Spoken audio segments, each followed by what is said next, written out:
ঢাকা বিশ্ববিদ্যালয়ের ছাত্র সংসদ ডাকসু নির্বাচনে সংবাদ সংগ্রহকালে তরিকুল শিবলি নামের এক সাংবাদিকের মৃত্যু হয়েছে।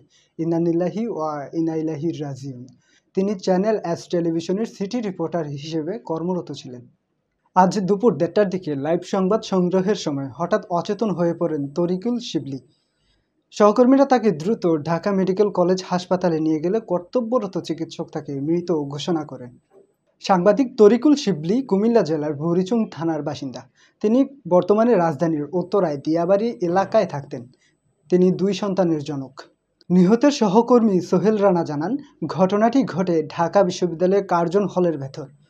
তরিকুল শিবলি হঠাৎ অচেতন হয়ে পড়ে যান।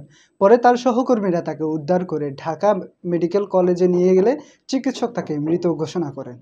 ঢামেক হাসপাতাল পুলিশ ক্যাম্পের ইনচার্জ পরিদর্শক মোহাম্মদ ফারুক মৃত্যুর বিষয়টি নিশ্চিত করেছেন। তিনি জানান, চিকিৎসক জানিয়েছেন হৃদযন্ত্রের ক্রিয়া বন্ধ হয়ে তার মৃত্যু হয়েছে বলে ধারণা করা হচ্ছে।